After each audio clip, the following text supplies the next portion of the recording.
بسم اللہ الرحمن الرحیم۔ السلام علیکم۔ رات نیوز کے ویلاگ کہی انکہی کے ساتھ وجی احمد صدیقی آپ کی خدمت میں حاضر ہے۔ ایران نے پاکستان کے سرحدی شہر پنجگور کے دیہاتی علاقے میں میزائل برسائے اور ڈرونز کے ذریعے حملہ کیا اور الزام لگایا کہ اس نے پاکستان میں جیش العدل کے 2 اہم ٹھکانوں کو نشانہ بنایا ہے۔ البتہ حکومت پاکستان کا کہنا ہے کہ ایران کے اس حملے میں 2 معصوم بچے شہید اور 3 بچیاں زخمی ہوئی ہیں۔ ایران کا دعویٰ ہے کہ جیش العدل اس سے قبل پاکستان کے ساتھ ملحقہ سرحدی علاقے میں ایرانی سیکورٹی فورسز پر حملے کر چکا ہے۔ ایران کی جانب سے کئی بار اس قسم کی خلاف ورزیاں ہو چکی ہیں، لیکن اس بار حکومت پاکستان نے اس کو سنجیدگی سے لیا ہے اور اس معاملے پر ناراض ہو کر برہم ہو کر اپنے سفیر کو وہاں سے واپس بلا لیا ہے اور ایران کا سفیر جو ایران گیا ہوا تھا اسے واپس نہ آنے کے لیے کہہ دیا ہے۔ یہ پاکستان کا محتاط ترین پیغام ہے ایران کے لیے۔ آپ میرے ویلاگ کا عنوان دیکھ کر حیران ہوں گے کہ میں نے کس طریقے سے عمران خان کے ساتھ اس کا رشتہ جوڑ دیا ہے، لیکن یہ بات بے بنیاد نہیں ہے۔ ایران خمینی کے انقلاب کے بعد سے پاکستان مخالف صف میں شامل ہو گیا ہے۔ پنجگور میں ایرانی حملے پر بھارت میں بہت خوشیاں منائی جا رہی ہیں اور ایران کو چڑھایا جا رہا ہے کہ دہشت گردی پر کمپرومائز نہ کرے، ہم تمہارے ساتھ ہیں۔ اور بھارتی میڈیا 2019 میں پاکستان کی سرحدی حدود کی خلاف ورزی کو جو بھارت کی جانب سے کی گئی تھی یہ کہہ رہا ہے کہ اس نے بالا کوٹ میں جیش محمد کے ٹھکانوں پر حملہ کیا تھا۔ بھارت کا یہ دعویٰ غلط تھا، لیکن عمران خان نے بطور وزیر اعظم بھارت کے خلاف کوئی سخت قدم نہیں اٹھایا تھا، کسی سخت رد عمل کا اظہار نہیں کیا تھا، کوئی اقدام نہیں اٹھایا تھا جس سے یہ ثابت ہو کہ پاکستان بھارت کے اس حملے پر ناراض ہے، بلکہ الٹا اس پائلٹ کو واپس کر دیا جس نے حملہ کیا تھا، جبکہ نگران حکومت کا رد عمل پاکستان کی سلامتی کے تحفظ کو یقینی بنا رہا ہے۔ اس کی مخالفت صرف پاکستان سے نہیں ہے بلکہ اس کے اپنے کسی بھی پڑوسی سے اچھے تعلقات نہیں ہیں، چاہے وہ سعودی عرب ہو یا ترکی ہو یا یمن ہو یا آذربائیجان جو خود شیعہ اکثریت کا ملک ہے۔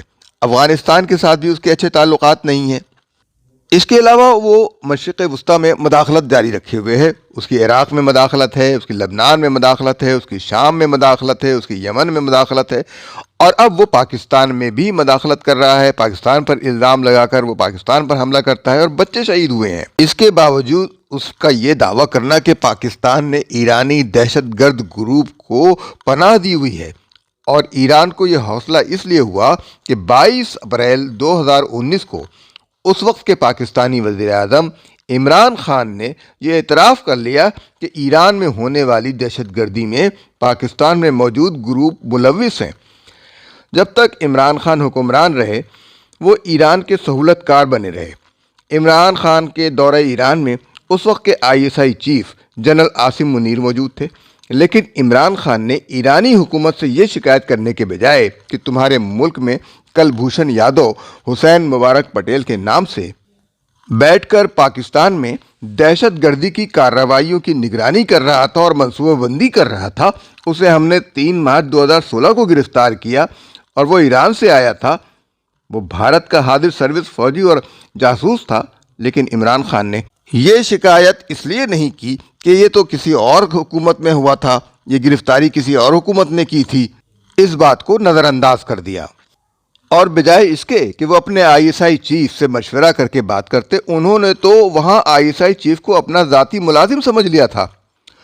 صحافی اعزاز سید اور عمر چیمہ کے پروگرام میں اس بات کا انکشاف ہوا تھا کہ اس موقع پر جب عمران خان نے یہ بات کہی تو جنرل عاصم منیر نہ صرف پریشان ہوئے بلکہ انہوں نے فوری طور پر زلفی بخاری جو ان کے قریب کھڑے تھے اور شیریں مداری جو اپنے آپ کو بین الاقوامی امور کی ماہر کہتی تھیں، جنرل عاصم منیر نے ان کو نوٹس دیے کہ یہ عمران خان کو دے دے، یہ بات نہ کریں کیونکہ یہ بات جو ہے خلاف جا رہی ہے پاکستان کے، عمران خان نے یہ درست بات نہیں کی ہے۔ عاصم منیر سمجھ گئے تھے کہ یہ ان کے خلاف بھی سازش ہے۔ زلفی بخاری اور شیریں مداری نے نہ صرف یہ کہ بروقت نوٹس نہیں پہنچائے بلکہ عمران خان کو یہ کہہ کر مزید مشتعل کیا کہ وہ آپ کو کچھ نہیں سمجھتے، اور انہوں نے یہ کہا ہے کہ آپ نے بالکل غلط کہا۔ سوال یہ پیدا ہوتا ہے کہ عمران خان کو پاکستان میں ایران مخالف گروپوں کی موجودگی اور دہشت گرد کہنے کی بریفنگ کس نے دی تھی؟ کیا دفتر خارجہ نے دی تھی؟ عمران خان اس وقت حکومت کی قید میں ہیں، ان سے یہ سوال کیا جا سکتا ہے کہ انہوں نے کس کے کہنے پر یہ سب کچھ ایرانی صدر کے سامنے کہا؟ کیا زلفی بخاری یا شیریں مزاری نے اس کی بریفنگ دی تھی؟ اس بارے میں پروگرام کے آخر میں آپ کو بتاؤں گا کہ زلفی بخاری کا کیا پس منظر ہے اور اس کا والد کیا کرتا تھا، اور اس نے عمران خان کو ایران کا دورہ کیوں کروایا۔ اس دورے میں جنرل عاصم منیر ایران کے پاس وہ ثبوت لے کر گئے تھے کہ پاکستان میں دہشت گردی کے واقعات میں ایران سے مداخلت کس طرح ہو رہی ہے۔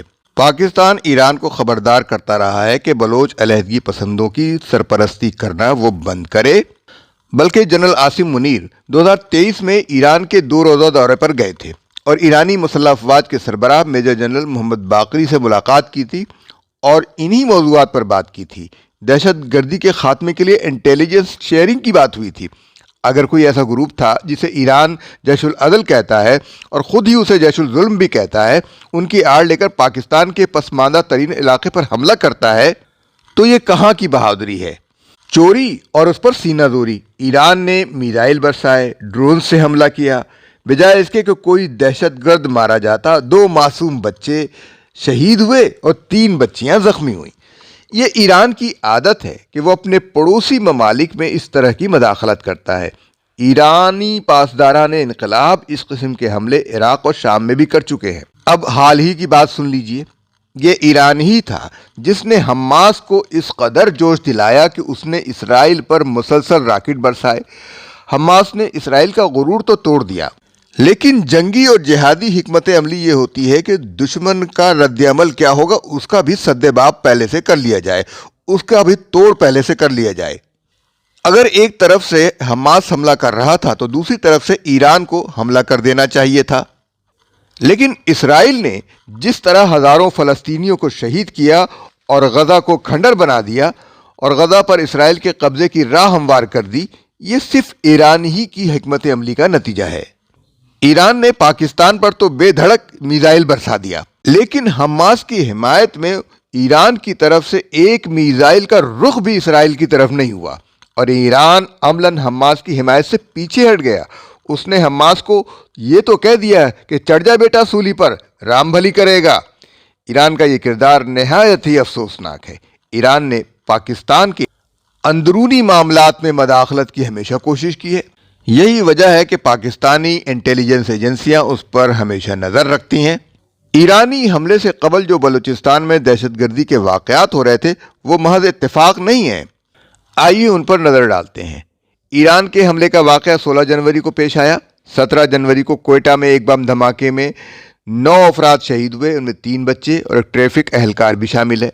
منگل کو تربت میں پیپلز پارٹی کے امیدوار اصغر رند پر حملہ ہوا، وہ بچ گئے، ان کے بھائی زخمی ہوئے۔ پیر کو خاران میں پولنگ کے عملے پر تربیتی سیشن پر بم سے حملہ ہوا، وہ لوگ محفوظ رہے۔ پھر ایران نے میزائل اور ڈرونز کے ذریعے پنجگور میں حملہ کر ڈالا ہے۔ اب اگر اس کے جواب میں پاکستانی فضائیہ چابہار اور ایران کے مختلف علاقوں میں بم برسانا شروع کر دے کہ یہاں پر پاکستان کے خلاف دہشت گردی کے منصوبے بنائے جاتے ہیں، تو پھر کیا ہوگا؟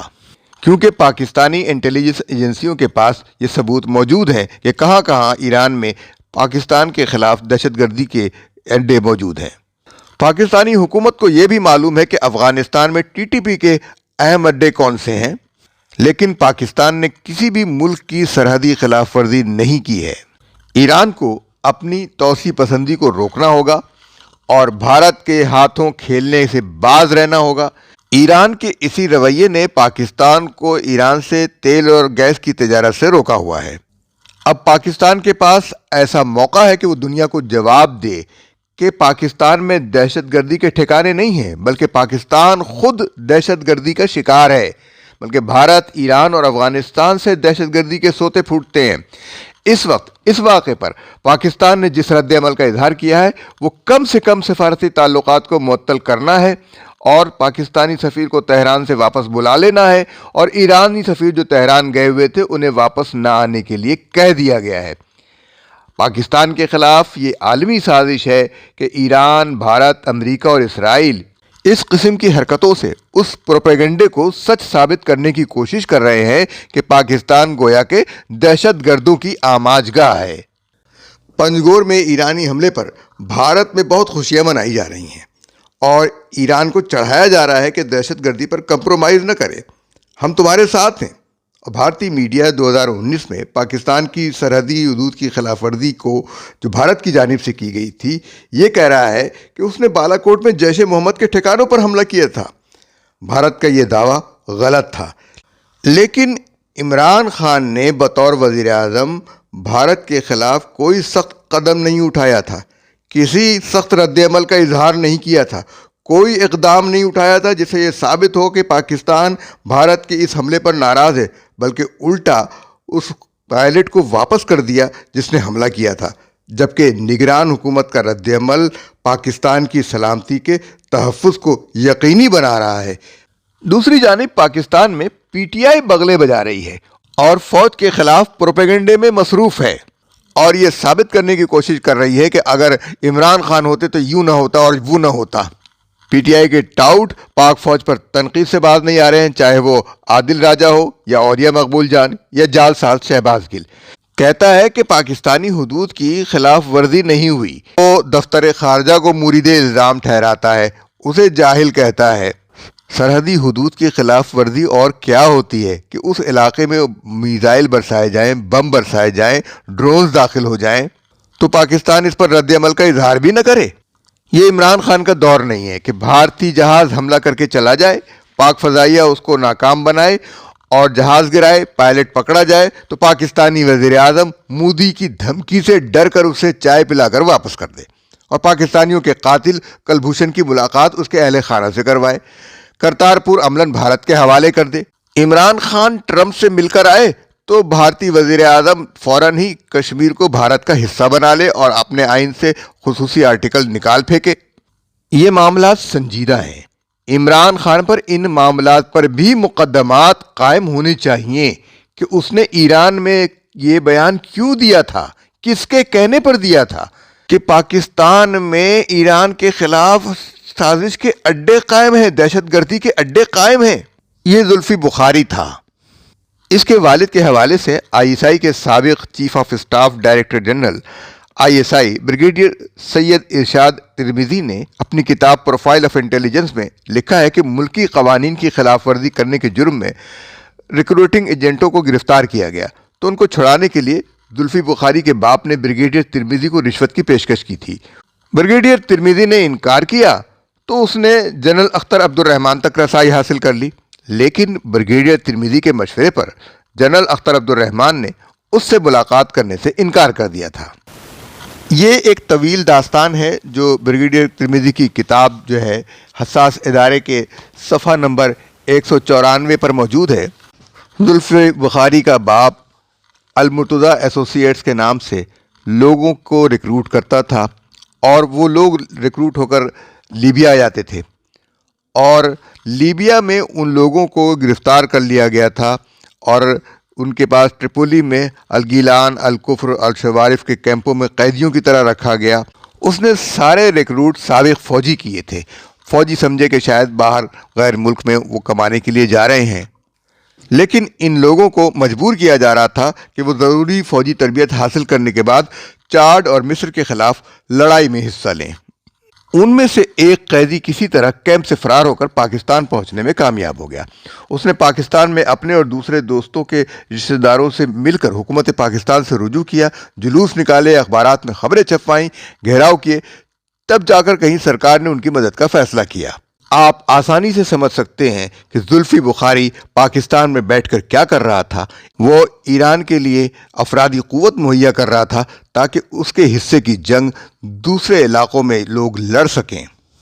اس بات سے جنرل عاصم منیر تو اچھی طرح واقف ہوں گے۔ ہمارا یہ ویلاگ آپ کو کیسا لگا؟ اس کے بارے میں اپنی رائے سے ہمیں آگاہ کیجیے۔ ہمارے چینل کو سبسکرائب کیجیے، لائک کیجیے اور شیئر کیجیے۔ اب ہمیں اجازت دیجیے۔ اللہ حافظ و ناصر۔